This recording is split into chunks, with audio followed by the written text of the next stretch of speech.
Whenever it looks like good news has broken in the ongoing crisis in the church, we are always left playing the waiting game of waiting for the other shoe to drop.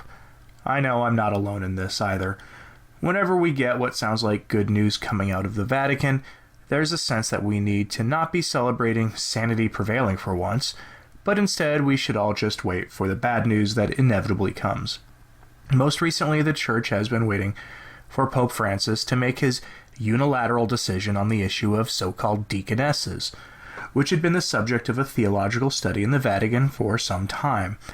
In a recent meeting with nuns, the Pope allegedly told those nuns that the possibility of changing the deposit of revelation on that issue was not possible, and that those invested in the issue of women's ordination could look into starting their own church. Many concerned Catholics breathed a sigh of relief, but those of us who have been watching the current pontificate for a while now knew that the issue wasn't done yet. We were waiting for the other Peronist shoe to drop. Late on Friday, like clockwork, it did. Let's go over that now. But before we get started, I wanted to continue to make the call for submissions to the blog, returntotradition.org. I can't offer payment for submissions at this time, but the blog does get hundreds of hits each day, so feel free to submit your art, poetry, opinion pieces, or reflections via email. A link is in the description. Also, by popular request, I have a P.O. box, so you can send real mail. Send your hate mail, bricks, prayer cards, or whatever to the address in the description of this video. Finally, if you want to support the work of this channel, you can do so for as little as $1 each month on Patreon and Subscribestar. As always, a special thank you to the patrons of this channel. Now, on to the news. That other shoe dropping wasn't words spoken or written by Francis himself. That's not how these things work. It's always done by someone in the Vatican, often a cardinal, but also often a more obscure figure, who will correct the record on any issue. The number of times that Francis has been corrected by the Vatican on issues of doctrinal orthodoxy are legendary. What we're used to is often the Pope saying something bizarre that reeks of heterodoxy, or worse, only to be clarified by a Vatican official in a day or so. What happened here is something else entirely.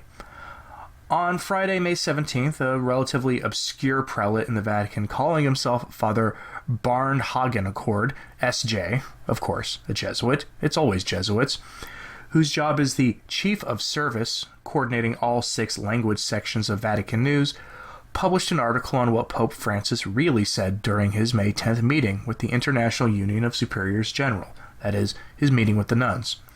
Father Hagencourt of the Jesuit Church dispelled the notion that the Pope had answered a question from a religious sister about the possibility to found her own church, also making it clear that Pope Francis has not ruled out the ordination of women as deacons.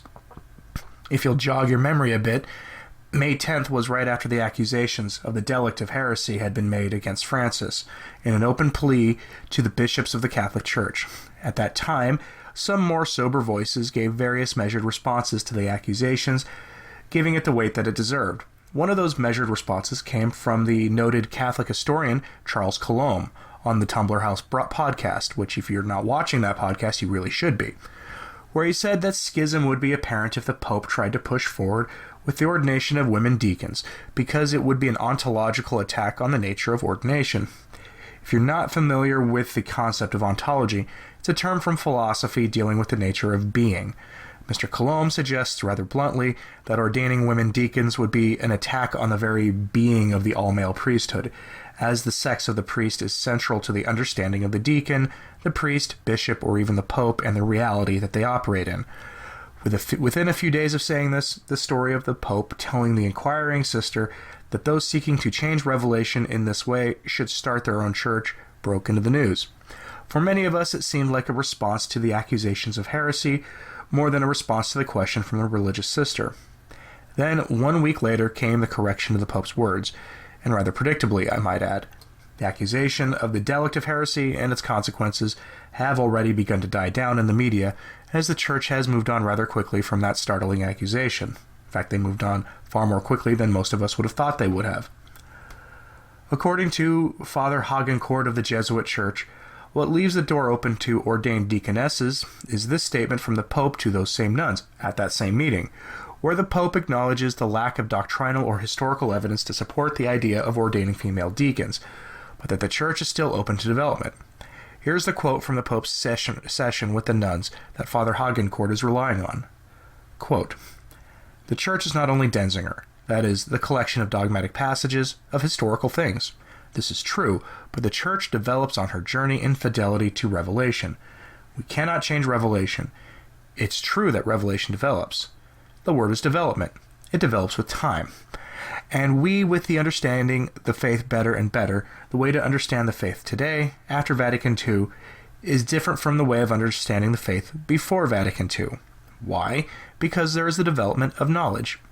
You are right, and this isn't something new, because the very nature of revelation is in continual movement to clarify itself." End quote. That is a rather revealing statement on a lot of levels, one that many of us jumped on when he made it. Classically, the idea of development of doctrine was that dogmas and doctrines that had always been held by the Church but never formally defined could be later defined when we had a better understanding of it as the Church. See the dogma on the Assumption of Mary for a prime example of this, which wasn't even defined until the 1950s. This is an obvious twisting of the concept of developing doctrine, taking the concept of development and turning it into an excuse to change doctrine to fit the fads of the day. Father Hagencourt described this understanding of a development of doctrine as one that sees that, quote, "everything is moving," and that one does not reach the concrete situation with the help of dogmatic answers, end quote. According to this way of thinking, there is development and, quote, "this path has to be loyal to revelation, but, after all, also a path of growth," end quote. A path of growth. Everything is moving. Do you know what this reminds me of? Years ago, before I entered the Church, I was a political progressive who worked with some of the more annoying political activists. In hindsight, I may have had sort of semi-permanent brain damage. This is precisely the kind of language they used, but not in relation to dogma, for they had no faith. Progressivism is a political ideology for those without real faith. No, they used this language in relation to the U.S. Constitution. Yes, we had to be loyal to the Constitution, they'd say, but we needed to see it as a growing living thing, and not to be shackled by the dead traditions of those who penned it. I saw it every day in politics, and we are seeing it in the Church today, except now under the guise of understanding the deposit of faith, and how we are not to be shackled to what has been given to us by the Church in previous, more sane ages. Instead, we are told that we must look at things as growing and ever-changing. I have trouble squaring the statement that everything is moving with the dogma that Christ is the same yesterday, today, and tomorrow. That is, that what is true yesterday remains true today and will be true tomorrow. G.K. Chesterton had an amusing attitude about this, quoting the brilliant satirist. "My attitude towards progress has passed from antagonism to boredom. I have long ceased to argue with people who prefer Thursday to Wednesday because it is Thursday." Elsewhere in his must-read book Orthodoxy, Chesterton builds on the thought with this observation. Quote, "Progress should mean that we are always changing the world to fit the vision. Instead, we are always changing the vision." End quote. And that's the rub, isn't it? It's not the stated goals of the revolutionaries in the Church that have changed, as we have indications that since the Council, the revolutionaries wanted to change the very nature of the ordained priesthood, unmooring it from its historic bearings in the Church into something that is more democratic and less sacrificial, to fit our age of apostasy and hedonism. If these men were faithful, they changed their vision to fall in line with the dogmas of the Church. But as Father Hagencourt of the Jesuit Church himself states, the revolutionaries today are not doing that at all. Nor will they.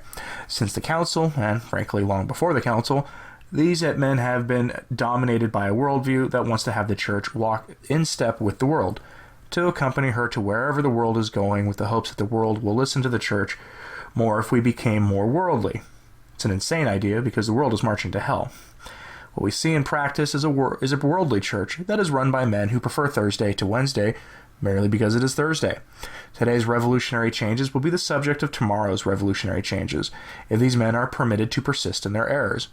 The revolution never ends, at least not until the host organism dies, because that's the thing about progressivism. It's parasitical. It lives on the accumulated energy and food of those that came before, eating off of those stores until they're exhausted. When the organism dies, it moves on to something new. to see that one only has to look to the effect of revolutionaries in corporate America and elsewhere to see where their destruction is heading. The same is true in the church today. Like the secularist, these men do not care that there is no dogmatic foundation for ordaining women, and they do not care that there is no historic evidence for ordained deaconesses, because there is no historic evidence that deaconesses were ordained. They don't care because dogma, that is, the faith, is less important than the revolution. The revolution marches on, regardless of what the deposit of faith has to say about the matter, because the deposit of faith gets in the way of their politics. This is why I tell you to pray for the church. Please, say a rosary for the liberation of the church. Say an extra one daily if you are able.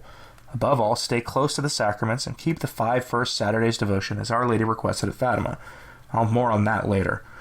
For Return to Tradition, I'm Anthony Stine. Ave Maria.